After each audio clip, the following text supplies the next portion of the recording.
गंभीर चक्रवाती तूफान में तब्दील हो चुके बंगाल की खाड़ी के ऊपर बने साइक्लोन मिचोंग का सबसे ज्यादा असर तमिलनाडु, ओडिशा, पुडुचेरी और आंध्र प्रदेश में देखने को मिल रहा है।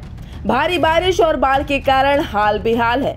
लोग घरों में रहने को मजबूर हैं। जगह जगह पानी भर गया है और 100 किलोमीटर प्रति घंटा की स्पीड से तेज हवाएं चल रही हैं। तमिलनाडु की राजधानी चेन्नई में बारिश की वजह से अब तक 17 लोगों की मौत भी हो चुकी है। तो वहीं दक्षिण भारत में अपने पीछे तबाही के निशान छोड़ने वाले इस भीषण चक्रवात का असर अब यूपी और बिहार समेत उत्तर भारत के हिस्सों में भी दिखने लगा है।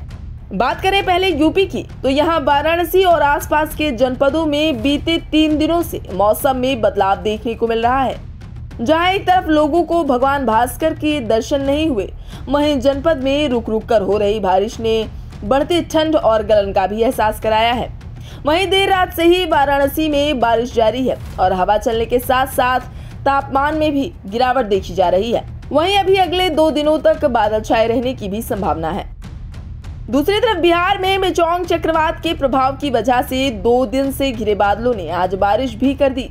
बीती रात से ही राज्य के अधिकांश जिलों में हल्की और मध्यम स्तर की वर्षा हो रही है। वहीं इसकी वजह से तापमान में भी गिरावट देखने को मिल रही है। आगामी 48 घंटों बाद न्यूनतम तापमान में 2 से 4 डिग्री सेल्सियस की गिरावट आने के साथ ठंड में बढ़ोतरी की संभावना है।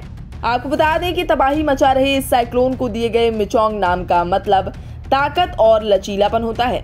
ये एक म्यामी शब्द है। वर्ल्ड मेटीरियोलॉजिकल ऑर्गेनाइजेशन के मुताबिक मिचोंग नाम म्यांमार द्वारा दिया गया है और म्यामी भाषा में इसे मिगजोम कहा जाता है, जिसका मतलब ताकत और लचीलापन होता है।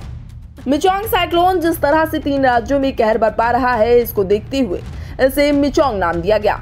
इस साल हिंद महासागर में उठने वाला मिचोंग 6ठा और बंगाल की खाड़ी में उठने वाला 4था चक्रवात है। IMD ने 3 दिसंबर को दक्षिण पश्चिम बंगाल की खाड़ी में चक्रवात की भविष्यवाणी की थी। इसके अगले दिन तूफान के तमिलनाडु तट पर पहुंचने की भविष्यवाणी की गई थी और चक्रवात ने तमिलनाडु तट को प्रभावित किया। इसके फलस्वरूप भारी बारिश भी हुई। इससे चेन्नई के कई इलाके पानी में डूब गए।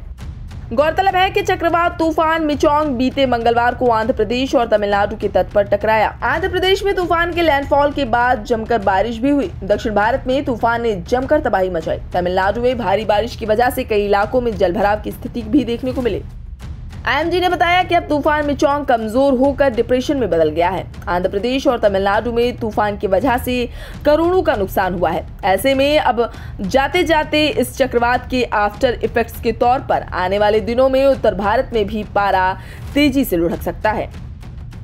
तो फिलहाल के लिए चक्रवात तूफान मिचोंग से जुड़ी हुई इस अपडेट में अभी के लिए बस इतना ही। ये पूरी खबर आपको कैसी लगी हमें कमेंट्स में जरूर बताएं और देश प्रदेश और दुनिया की तमाम खबरों से लगातार रहने के लिए अपडेट सब्सक्राइब करें हमारा चैनल इंडिया पब्लिक खबर और बेल आइकन को दबाना बिल्कुल न भूलें।